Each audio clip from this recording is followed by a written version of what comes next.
Greetings, everybody. Welcome to the latest Family Town Hall. It's been a while since we last spoke with you. A lot has happened since then, and we are so excited to be able to answer your questions, share a little bit of content tonight, not too much, and hopefully get you out of here in a snappy hour. With me, before we get to the nuts and bolts of everything, is Dr. Sonia Santelises, the CEO of Baltimore City Public Schools. Hi, Doc. How are you doing? Doing fine, Andre. How are you, sir? I'm here. I'm excited, and I'm happy for the audiences that are joining us on Facebook, on Twitter, and on YouTube. I know there are a lot of questions tonight, so we're going to keep this efficient and just get to as many questions as we can. Great. So before we get started with your really brief presentation, Doc, I have a couple of things for the audience. First of all, everybody, these events are meant to be open-ended discussions. Well, not open-ended, but they're meant to be welcoming for you to get your questions answered. Presumably, in this case, about either the second semester expansion that we're working on, or health and safety protocols, or whatever else you may deem appropriate. Let's all be civil tonight. If you've got questions, please post them in the comment section of the platform that you're on. Those questions will make it up to me, and we will try to answer as many of those as we can over the course of an hour. I will tell you, we received quite a few questions at our last event, so we're just going to do the best we can. And for those questions we can't answer, hopefully if you followed us on Facebook or Twitter today, you noticed we're making a darn good attempt to try to get back with you in those spaces. And we will do so overnight and into tomorrow. But we will get those questions answered as well as we can get them answered. Finally, after this event, PCAB will be hosting a meeting at 6:30. That's the Parent and Community Advisory Board, a great group of individuals who work with us. They provide input, direction, feedback on what we're doing, and they're going to host Dr. Santelises. That's right. They're going to host, so you'll get to see her twice, depending on just how much you want to engage with us this evening. I encourage you to go to their meeting at 6:30. You can find a link on any of our channels. You can even leave here a little earlier. In fact, I would recommend it if you want to be there on time for the start of their meeting. But Joe Kane, their chair, is a really good guy, and I hope that you guys interact with them after you interact with us. So with that said, Dr. Santelises, I'm going to pass the floor to you to make some opening comments. While you're speaking, I'm going to share a slide on the screen, and we will go from there. Great. Thank you, Andre. So while Andre gets the slide together, oh, great. One of the things that I think is important to note today is, again, addressed in part with the slide. We heard from a number of families over the past 6 to 7 months. And one of the things that is clear is that not everyone, not every family is, ready to return to school. And that is fine. And there are families that want that virtual option to continue. And then what is also clear is that there are many more families who are saying that the virtual option is not working as well for my child. And that is in light of all of the tremendous effort that so many teachers have given over the last months to lift virtual learning. And I think it is more of a question about how young people learn and how they make connections. And when we looked at our data, when we looked at some of the early learners' achievement data, and we saw that a number of our young people are behind where they were a year ago. We have 20 to 30% increases in some areas of learning. We also have seen increased number of young people, struggling with grades and GPAs.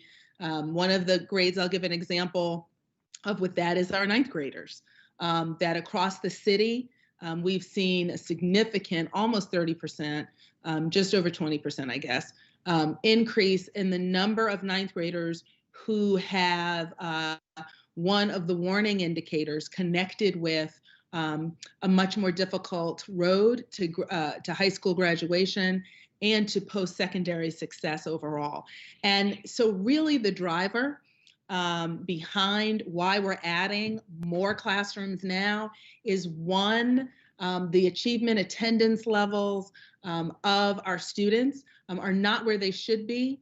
They are at levels that are far below what they were this time last year. And so we know that we need a different option. Even the young people that I have heard from, some texts and emails that I have received copies of from teachers, from principals, with young people who we know need that in-person option.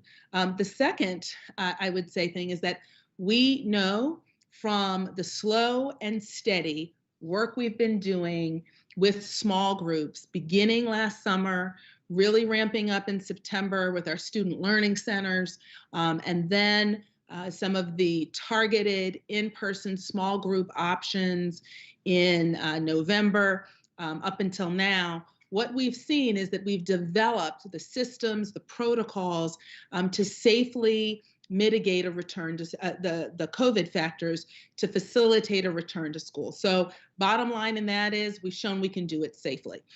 So we have more additional air purifiers. Some are arriving. And one of the things that we've said is that we will have a new data dashboard beginning in February so that families will be able to see what is the state of their child's school, their child's classroom, to know one, whether the air purifier or the filter has been secured, and then when when that equipment is actually installed. So it's a good way to gauge the progress along those lines.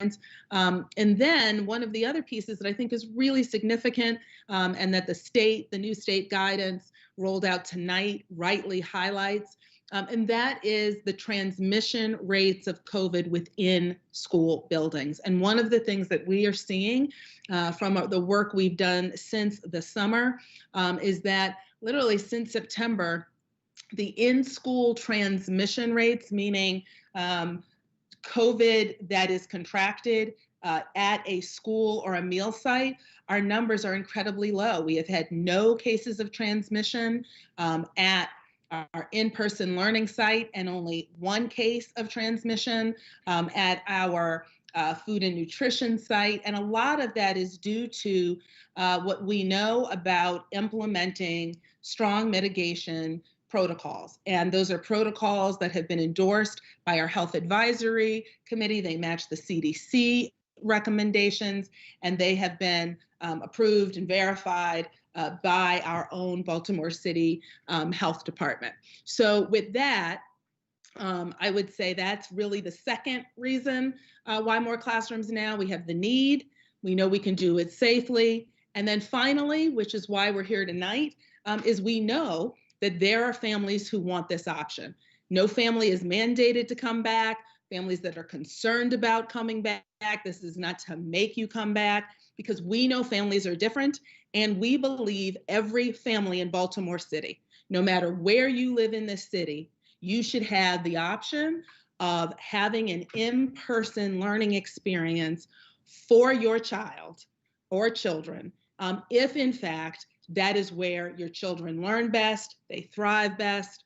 And so that's really what we're talking about. We're not talking about mandating families return, but we are saying we want to give that option, because we have heard from families, I get letters every day from families saying, my child needs in person.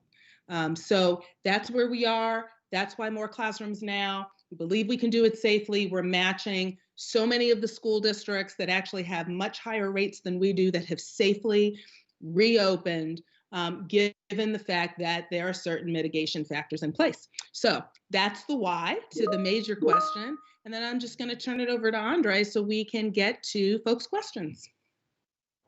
Thank you, Dr. Santelises. Great synopsis. But like you said, there are a lot of folks, and we're seeing the questions come in pretty well at a pretty good pace now. So now that we've got a great introduction, let's hop to the work of trying to make sure we give folks a chance to be heard. Dr. Santelises, we're going to start with a really fresh topic, and I'm going to leave this one to you. And it says, after the governor's announcement today, will the district still continue to offer virtual up through the end of the year? Have we made a decision in that realm yet?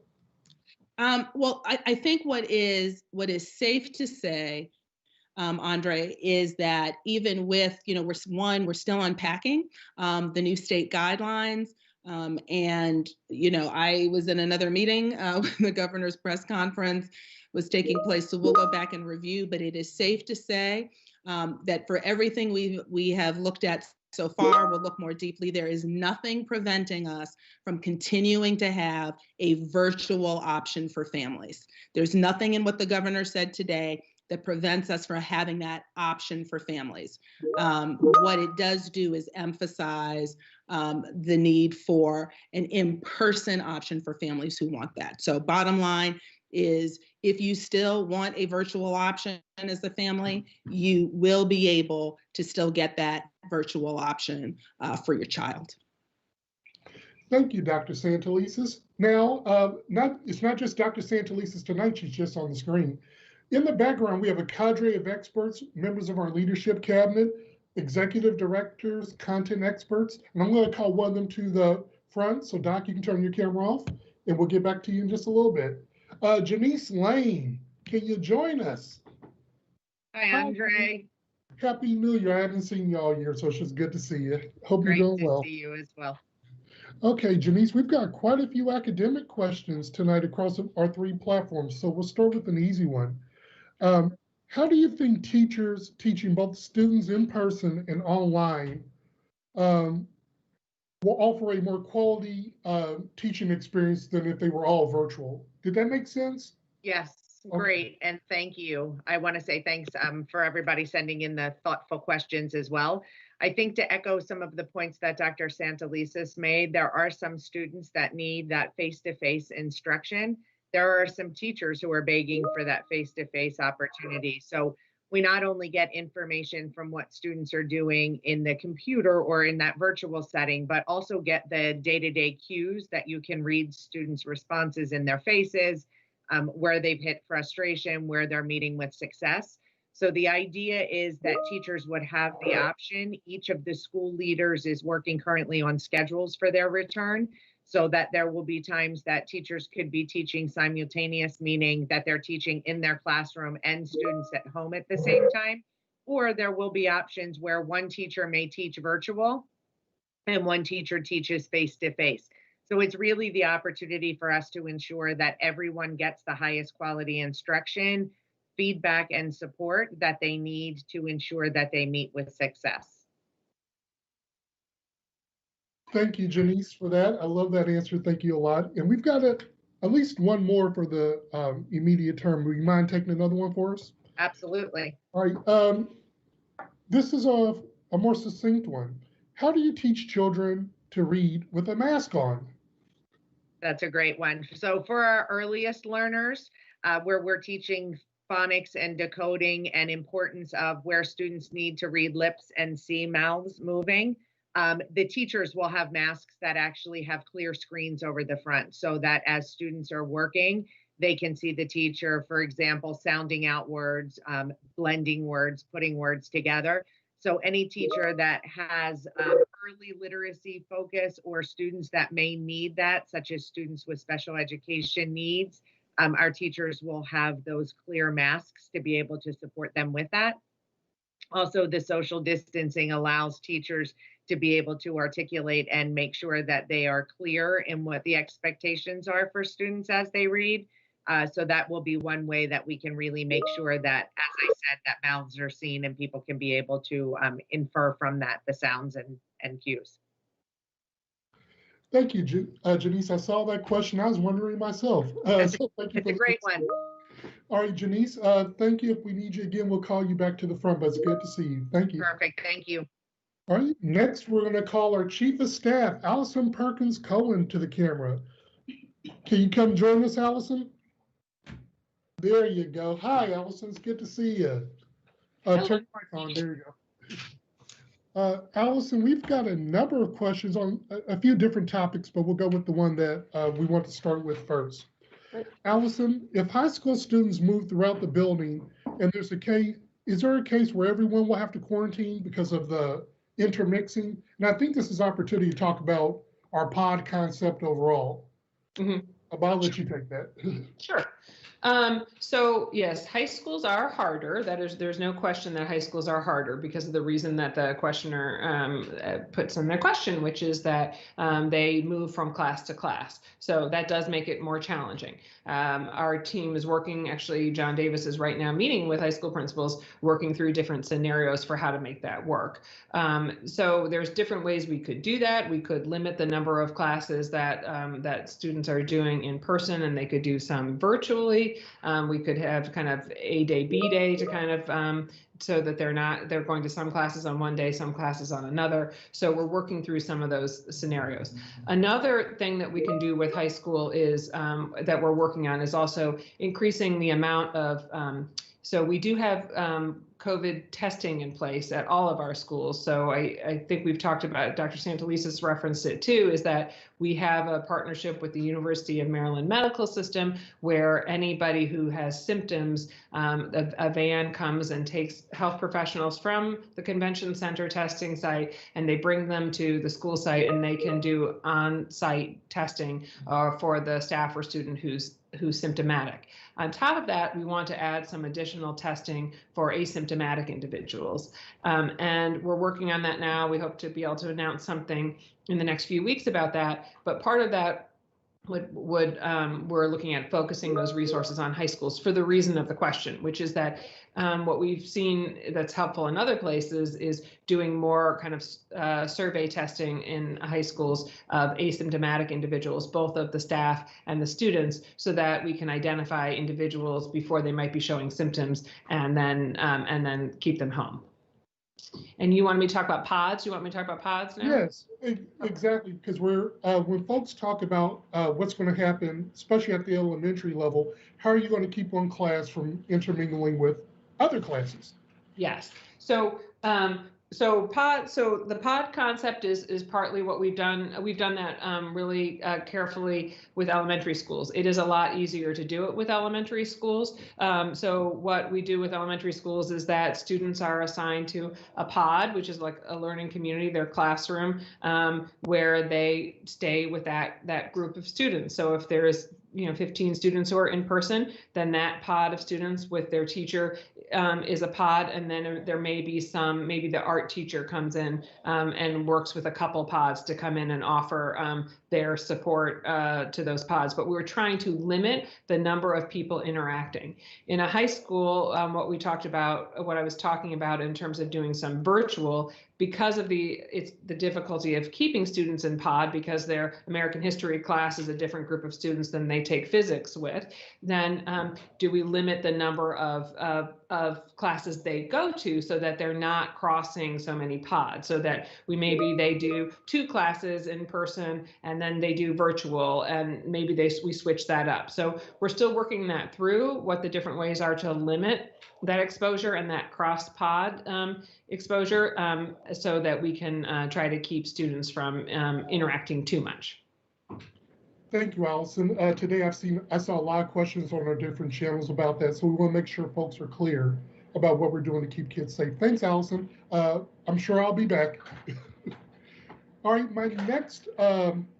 our next set of questions involve our Chief Operating Officer, Dr. Lynette Washington. Dr. Washington, can you join me on camera? Yes. Hi, Andre. Hi, it's good to see you, Dr. Washington. How are you doing? Doing well. We've got a lot of questions, not just here tonight, but we received some yesterday and some more on our social platforms today about a few topics. So I'm wondering if you could help me. We'll start with a more recent one. Sorry, lots of questions. Got to make sure I'm getting the right one for you. All right, Dr. Washington, how will city schools keep children safe when most students take public transportation? So basically, how's transportation safe? Yeah, definitely. And so good evening, everyone.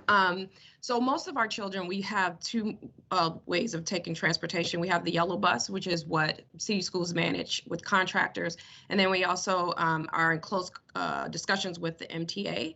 So for yellow buses, we do cleaning of the buses and disinfecting of the buses in between some of our routes in the evening times. We also use electrostatic sprayers also on our buses. And then we also have protocols where students are to wear masks and different spacing between how students sit on the bus. For the MTA buses and our communications that we've had with MTA, they also are doing this 24-hour type cleaning when the buses go back to the terminals, cleaning in the evening, also using electrostatic sprayers, which is we're also using in our schools. And then there's no standing on the bus, and also masks are being used on the buses. So we believe that we can keep children safe by following those protocols and laying of protection for our students. So you're muted, Andre. Oh, yes. I said a whole lot of stuff you didn't hear. Thank you, Dr. Washington, for your answer in that regard. Is there a difference between how students will be protected on the yellow bus versus an MTA bus? There's not much of a difference. I would say that on MTA buses, they are not, as we may say that only siblings are going to be sitting next to each other. So of course, that's not happening on an MTA bus. But they are, there's a different way that you can enter the bus and exit the bus for MTA. Again, no one can stand on the bus for MTA. So I think that those are different precautions that they're doing, but it may look a little bit different in terms of where students are sitting, because we have more control on the yellow buses. All righty. Thank you for that, Dr. Washington. And again, like I said, I've got quite a few for you. The next one is a topic that's been big across all of our platforms. Air ventilation, air purification. I want to make sure I'm using the proper terms, because you have to be careful when you're describing them.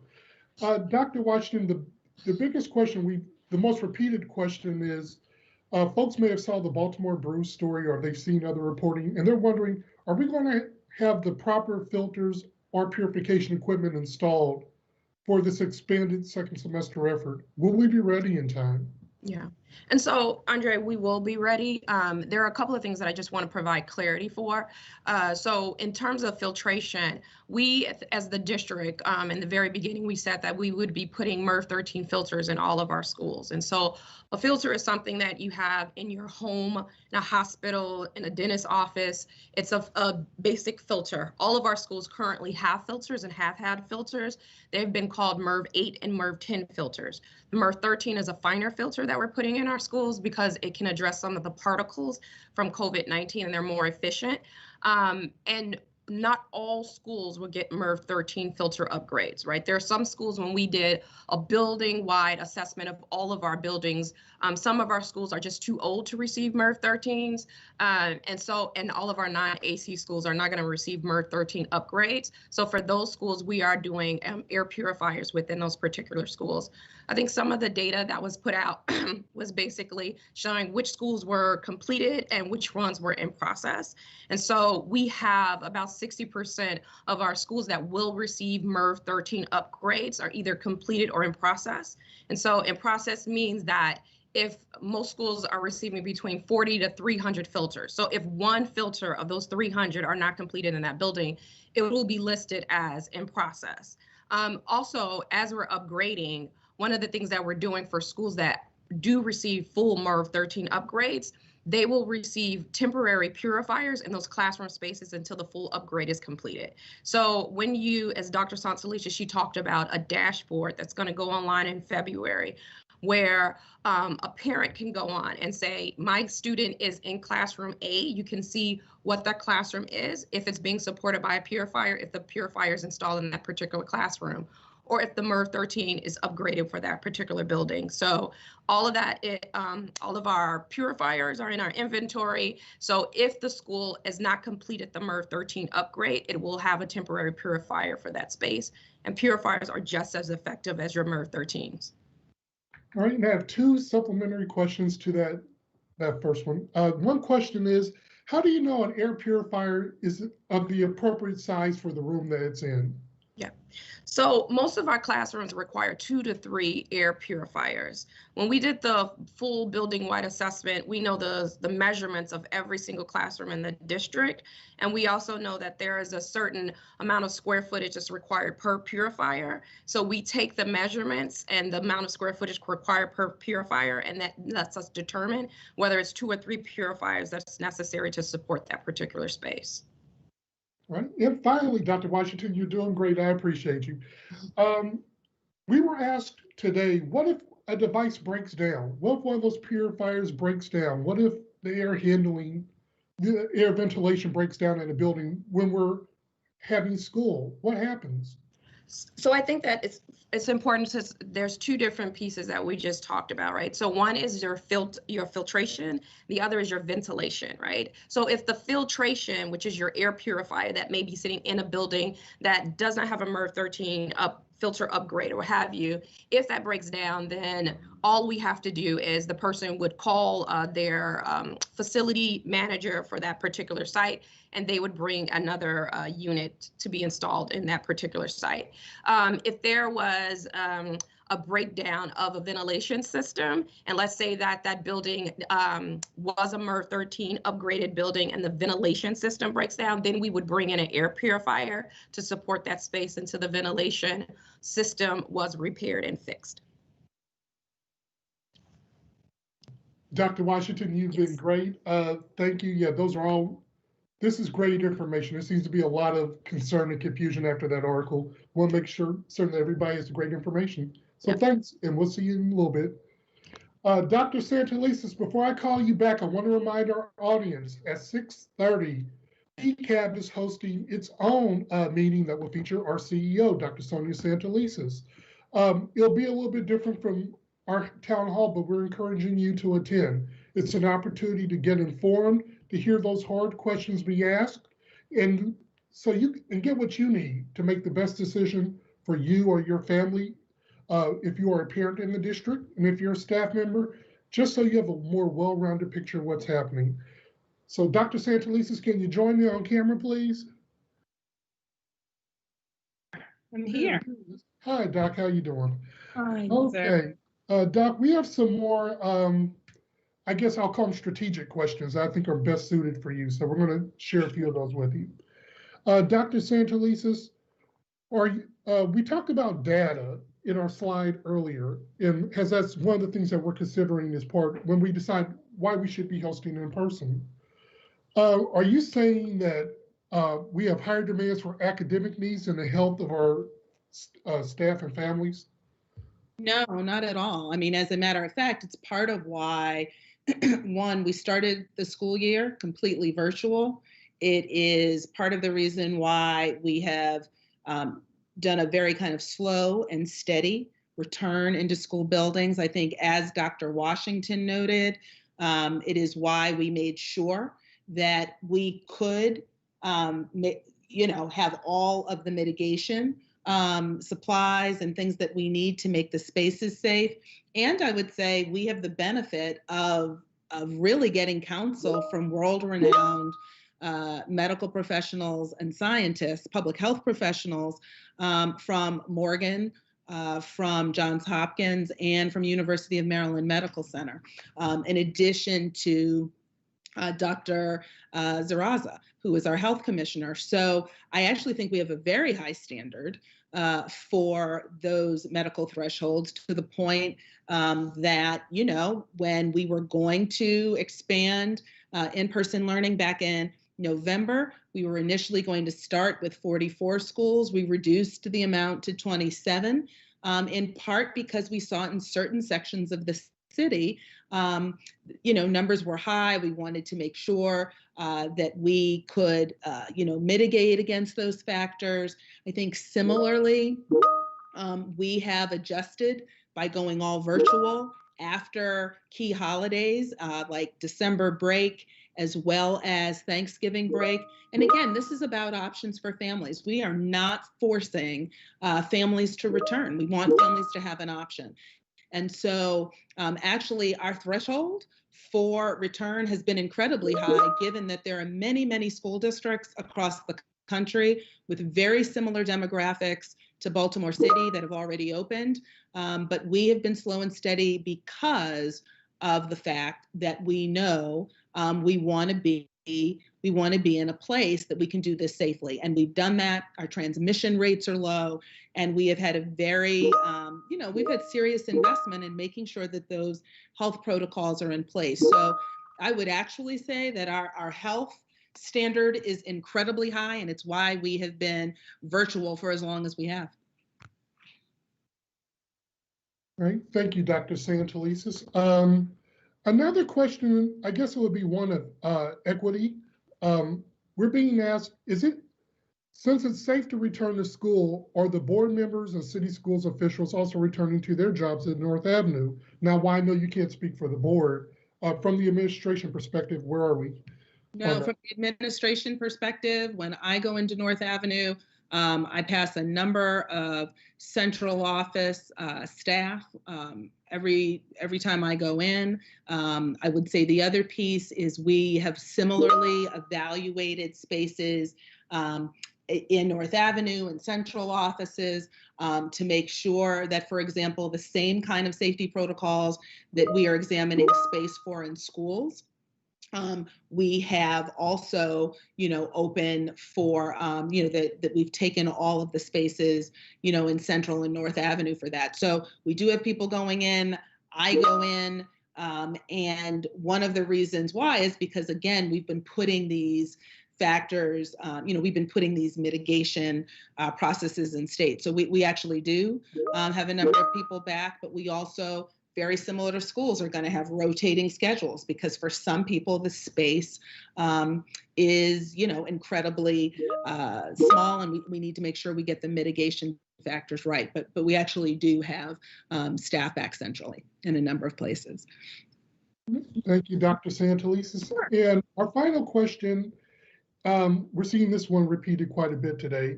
You're not forcing families to return. Well, we're not forcing anybody to return. We're giving them an option, but we're not mandating that students return, but we are saying that teachers to have families return. As we developed our plan for the second semester, are we making space for families that might have, for staff members that may have difficulty adjusting their own personal schedules? Sure, and I do think, and this is something that I know Chief Grant Skinner and his human capital team are monitoring very closely. The federal government had made provision for leave specifically for families impacted with childcare needs, and that support sunset back in December, but all the word has it that federally under the Biden administration, they will be actually reinstating some of that leave. So we're very hopeful for that. The other piece is that we still have many applications from staff who are applying for accommodations based on the health indicators outlined by the CDC. So in that case, if it is, an intersection of the employee or the staff member's health conditions, and that matches up with CDC, we are still granting accommodations in the workspace. And then this is also why we gave some notice in December. Part of why we wanted to give some notice in December, we're giving notice now, is because we knew, that almost all of the cabinet has like young family or younger family, and needed to take that into account. So part of why we gave that signal was because we wanted to make sure that there was the runway. So I know Chief Grant Skinner may have some additional pieces to add, but I think it's important for staff and teachers to know that they do have those options, because that balance is real. Thank you, Dr. Santelises. I think Chief Grant Skinner is saying you covered it. you hit the high notes. Good. So thank you for that. Next, I'm going to call Chief Perkins Cohen to the camera. Thanks, Doc. Here I am. If you hear a snoring noise in the background, it's my dog, so I can't stop that, but okay, sorry. No worries at all. Chief, we are getting a lot of questions right now about the family acknowledgement that we're asking families to sign as part of their participation in in-person learning. Can you talk a little bit, I mean, not in the most legal sense, but generally, what are we asking people to do and why are we asking them to do it? Yeah, so it's partly acknowledgement, it's partly making sure that families have information too about this. So we want families to know that, you know, we have tight standard operating procedures in place. Those require a health screening when folks walk in. Students have to indicate whether they have symptoms or whether somebody in their family has symptoms, whether they have had exposure to COVID-19 or whether somebody in their family has, or whether somebody in their family has COVID-19. So that's an example. We need families to know that is something that they need to be, that the student needs to be responding to each day, and the family needs to keep us in the loop about that, because obviously it has implications for other people in the in-person learning community. Similarly, people have to wear masks. That is a requirement of being in an in-person site. So again, we want folks to know that is an expectation of being in person. It's a requirement of being in person is that people need to wear their masks, social distancing. So it's all these pieces of making sure that folks understand that part of being in an in-person community includes those various expectations to keep everybody safe. Also the testing, so we are having testing, as we've talked about, we've had this University of Maryland medical system partnership where a van comes out and provides testing to any staff or student who has COVID-like symptoms. So we want people to be aware of those things. Those are all pieces of our standard operating and health and safety procedures we put in place to keep people safe. But they only work to the extent that people know about them and people are cooperating with them and are aware of them and are helping us make sure that they're in place. So we have to make sure that families have that information so that when they're signing up to have it in person, they know what they're signing up for. Thank you, Allison. I think we're going to end up circling back. This seems to be a very important question for the audience tonight, but I want to see if we can get some more specific questions. So I'll return to you in just a little bit. Thank you. Great. All right. Chief Jeremy Grant Skinner, our Chief of Human Capital, who's always active in keeping us on track. Chief, can you join me on camera or at least on your microphone? Sure. Hi, Chief. How are you doing today? Great. We've got quite a few staff members that joined us for our community town hall. So I want to make certain that we get to a few of their questions. Chief, there's a belief that all accommodation requests are being denied. Is there truth to that, or what's the best answer for that?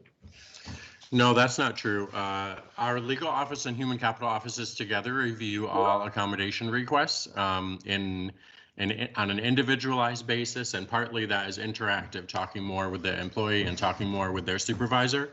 So I recently saw our most up-to-date summary showed that of everyone who had requested an accommodation through a couple of weeks ago, about half of them were premature. So it was for someone who actually didn't yet need to report in person, so that a decision wasn't made on those.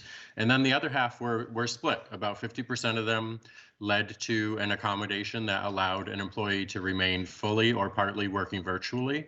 And about half of them were situations that where it wasn't feasible to grant that accommodation. All right, thank you, Chief Grant Skinner, for that bit of clarity. And I'm sure I'm going to be back in just a little bit, so stay tuned. All right, my next one will be, my next speaker will be Dr. Deborah Brooks, our Executive Director for Special Education. I believe that's right. Did I get you right, Dr. Brooks? You certainly did, and good evening, everyone. Good evening. I'm glad you're here, Dr. Brooks. I'm going to pull up the question about our special education students. I guess these are more general questions, so I need you to guide us through this. What does this second semester plan mean for special education students, and how does it help them, especially if their teacher has to support multiple grade levels? So excellent question. And I just want to also share that the students that are receiving specially designed instruction was actually one of the first groups that actually returned back for in-person for some small group instruction. So we have been providing guidance for our special education teachers as well as related service providers and other staff that support multiple grade levels so that we can ensure safe and healthy practices for both the students and the teachers. So we provide guidance so that we can mitigate the students and the staff mixing with cohorts. So we'll continue to provide that guidance for our staff and ensure that students are receiving all of the supports and services that they would typically receive without any type of lack of services. So the guidance will be provided so that we can not have students as well as staff mixing cohorts. All right, thank you, Dr. Brooks. Succinct and clear, just the way we like it. I appreciate you. Thanks a lot. Before we go to our next expert and to bring them on screen, I'd also want to make note that there's a question about, do our health suites have air purifiers? The answer is yes. Each of our health suites has the appropriate number of air purifiers based on the size of that room. So I hope you found that helpful. And now we will go to our next question. Okay, sorry, just going, 1 second, guys. We are getting a lot of questions. I want to make certain that we're getting to most of them. So Chief Grant Skinner, can you join me back on camera to talk about vaccinations for staff? I think that's a fairly important question given that we've got quite a few staff members in attendance tonight. So earlier this week, we announced the launch of our program with Johns Hopkins to begin providing COVID-19 vaccinations to groups of 500 staff members a week. There you go, Chief. So far, what kind of reaction or what type of interest are we getting from our staff as far as the number of folks who are signing up to be part of this process?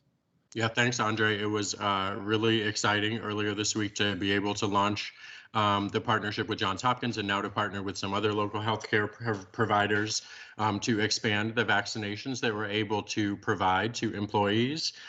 We started with the employees who are already working in person, including support staff and including instructional staff who have been in person since the fall. We've been able to invite staff members to sign up for those vaccines in really large numbers so far. So about a third of our staff have already been invited to sign up, and the response has been great to see. So we have a lot of staff members who have been waiting for this opportunity, and when they get that invitation, they sign up right away. Dr. Santalise shared on Monday that about 100 staff members signed up just in the first 30 minutes. And each time we invite more staff, we have a lot of people who respond right away. Now I know this morning was the first time that we had some of our employees, in fact, at Hopkins receiving their first dose of the vaccine.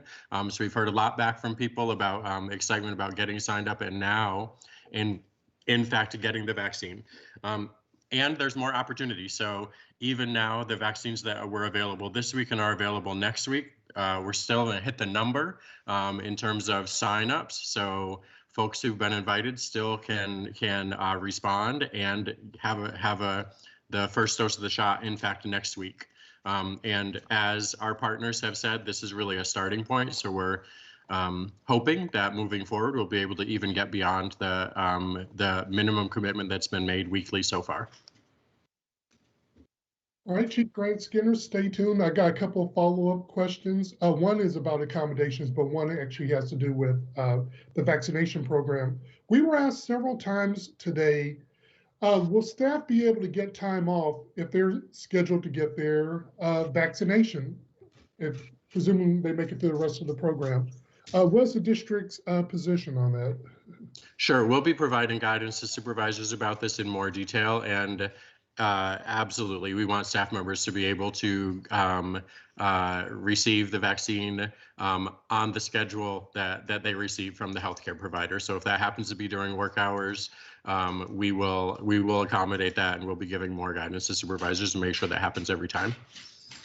All right. And finally, Chief Grant Skinner, you're doing great. Are doctors reviewing the requested accommodations? I think it's more likely we just need to speak to the process. How's it happen after somebody fills the form out? Yeah, so we receive information from, initially, an employee submits their request for an accommodation, and then I mentioned before that there's some interaction in that process, and part of that is us collecting additional medical documentation that only a couple of people on our confidential teams review, and that is considered on one hand, while also the essential duties and functions of the job are considered on the other hand, and that is consistent with how we are legally required to consider all accommodation requests even before 12 months ago or 10 months ago and continuing now. So it is a process that considers multiple factors. It's not just based on your underlying health condition. It's not just based on the duties that you have to perform in your job. It's a mix of those things. Chief Grant Skinner, you've been great. Those are all questions that folks really want to hear the answers to, not just tonight, but throughout the day. I appreciate you. Dr. Sarah Warren, can you come to the camera? Hi, Andre. Hi, it's good to see you again. I hope you're doing well. Yes, sir. Thank you. Dr. Warren, can you discuss school sports and after-school activities as we head into the second semester? Sure. That's a great question. I know a lot of people are waiting anxiously. We've got a lot of student athletes out there that have had a tough time for the past year. We've all missed seeing our student athletes out on the field and the court. We have thus far put our athletics on hold. We put an indefinite hold on while we were, observing the situation. We stay in very close contact with the health department around this issue. And we are, in fact, reviewing the situation again right now, both in light of current metrics as well as our greater return to in-person learning. So I expect that we'll be able to make probably an announcement with an update in early February around athletics. With regard to extracurriculars in general, that's a little bit more on a school-by-school basis. We have some schools that are doing some virtual activities, and that will likely continue. There are a few schools that are piloting some in-person programs together with some of our community-based partners, and I expect that that will continue as well. So if you're interested in what your own school's plan is with regard to extracurricular activities, I would suggest reaching out to that school because it will differ a little bit school by school. Thank you, Dr. Warren. Great answer, and I appreciate you joining us tonight. Thanks a lot.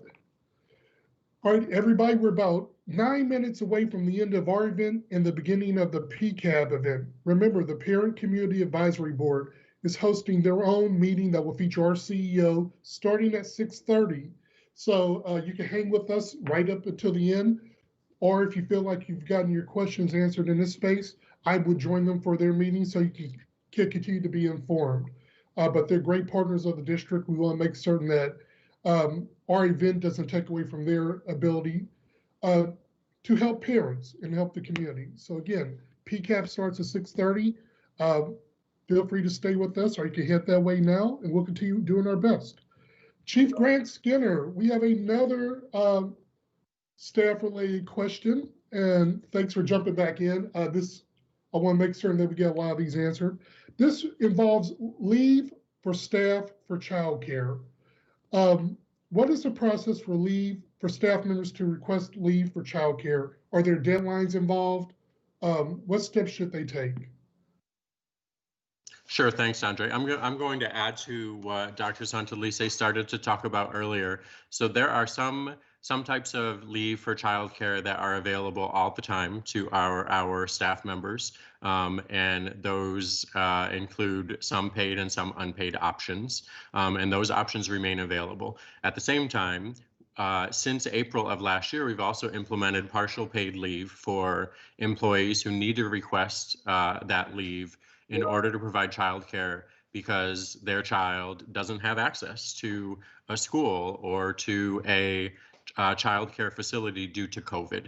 And that was aligned with legislation from the federal government that expired at the end of the year. The district made the decision to extend that for 1 month and agreed with our teachers union to do that. And right now we're really waiting to see whether there is additional action at the federal level that would continue that. And if it does, we'll continue to implement that leave option. Again, in those cases where it is not about someone choosing to keep their child at home, but rather where there really isn't an option to go to school or go to a child care facility because that school or child care facility is not open. Thank you, Chief Grant. Skinner, you've been awesome tonight. I couldn't be more appreciative. Thanks a lot. Sure. To the audience, a couple of things. There's a question from our folks on our Spanish-speaking Zoom presentation. And I believe the question was, will we continue with virtual learning even with in-person learning? The question is yes. In fact, we anticipate that most of our families will stay with the virtual environment. So it'll be a choice if a family wants to go to the in-person environment, but we are definitely offering the in-person as an option so they can stay with virtual. I might have gotten myself crossed up. I'm sure you guys will let me know in the comments if I did that. Chief John Davis, can you join me on camera, please? We have an interesting question or two. It's good to see you, Chief, as always. We've received questions even before tonight about the L grade. What is it? And in this case, we're being asked, how will students who receive a grade of L be able to make up that work? So can you walk us through just at a high level what that is?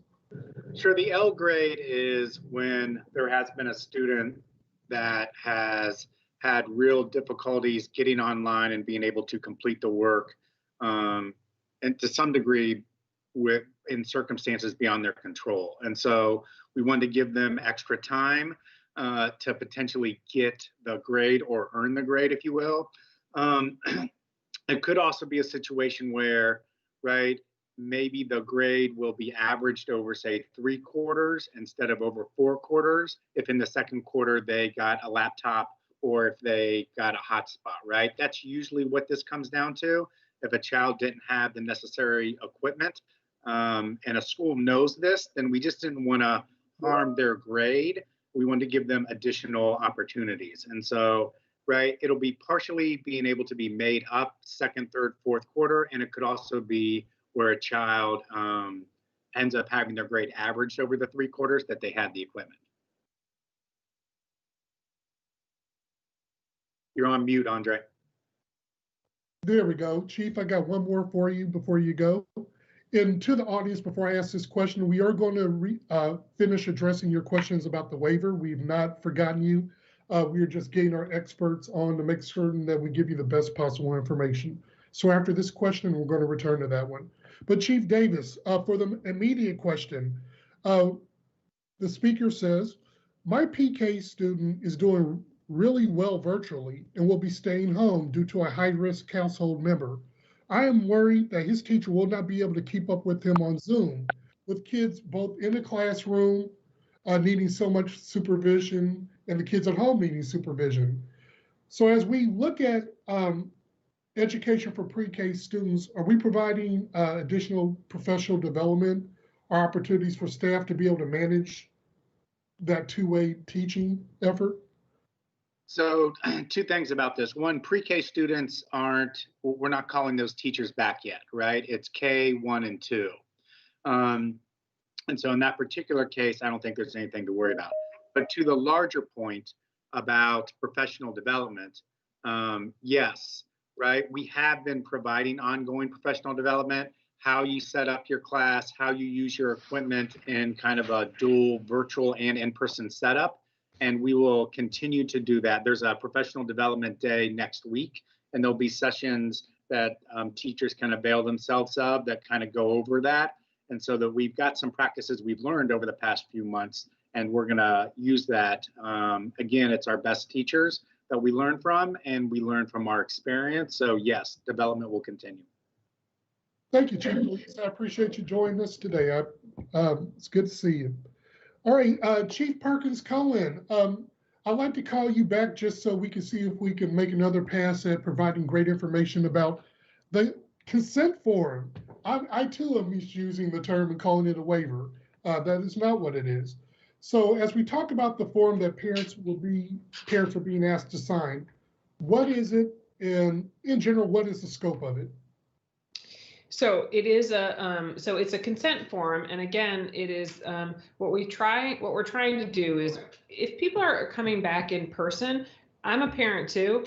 My child is going to come back in person, but every parent has a right to know what that means. So what are you participating in if your child is coming back in person? So what we try to do in the consent form is lay out what are some of the things that are occurring in an in-person environment, like having to wear a mask, having to participate in a health screening, social distancing. So the purpose of it is to help make sure that people understand the pieces of what it means to participate in an in-person environment. And as we've talked about here, we've worked really hard to make the in-person environment safe.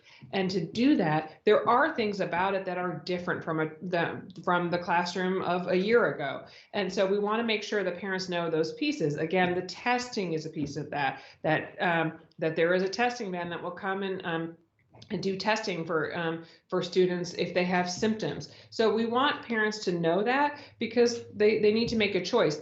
One of the things we feel strongly about is that we need to give options to parents, that their virtual learning is not working for everybody, and we want to make sure that they have options, that they can choose what makes sense for their family. But doing so requires us to make sure that they understand the difference between the options and what it means to be in person. So the consent form is not waiving rights. It is about consenting to understanding what it means to participate in that in-person environment and the health and safety standards that are part of that. Thank you, Chief Perkins Cohen. I hope that helps in the audience. And if not, continue to post your questions to our Facebook and Twitter, our YouTube channel. We're going to begin answering those questions tonight, and we'll do what we can to clarify for you. Again, thanks, Chief Perkins Cohen. We've got a few questions before we are going. And again, I want to encourage you, if you want to attend the PCAT meeting, you should leave now. You should head that way so you can continue to engage with our CEO, other leaders, and to get more information about what we're doing. But I'm going to answer a few questions before we leave tonight. First, the question is, do we have to go to school or not? Well, if you're a student and you're asking this question, if you're a pre-K through 5 student, or you attend classes in grade, or if you're a member of the 9th grade or the 12th grade, you have the option of attending school in person, or your family has the option of selecting that option for you. You can stay virtual, or you can try out our in-person option. It's really up to the family's wishes on that regard. Let's see. Regarding the vaccine supply, City Schools isn't supplying the vaccine. We're working with Johns Hopkins, which is supplying the vaccine for our staff to be vaccinated. So when you hear about on the news, there may be vaccine shortages. Those don't necessarily relate to us or to our ability to support the vaccination program. But I want to let you know, I can understand how that would be. Folks get a little crossed up on that. And finally, what will instruction look like for 9th and 10th grade students? I'm going to provide that answer to you in person. It'll take a little bit more time than we have, and we're about 2 minutes over. I want to thank Dr. Santelises for joining us, members of her leadership cabinet, our executive directors, our directors, for joining in and helping us to do the best job we can in answering questions for you tonight. Again, post your questions to Facebook, Twitter, and YouTube. We're going to begin trying to answer a few of those tonight, and we'll be answering them into tomorrow morning. So if we didn't get to you, we're not going to leave you out. We're going to meet you in that space, and we're going to answer those questions the best we can. In the meantime, Again, if you're going to the PCAT meeting at 6:30, I encourage you to join them right now. It's going to be a spirited discussion. But for our virtual town hall for this week, and we look forward to having them out a bit more on a more frequent schedule in the future. I am the Director of Communications for Baltimore City Schools, Andre Riley. It's been a pleasure for you to be here tonight to work to answer your questions, and we'll continue to do so in the coming days. In the meantime, be safe, wear a mask, and we'll see you very soon. Have a good evening.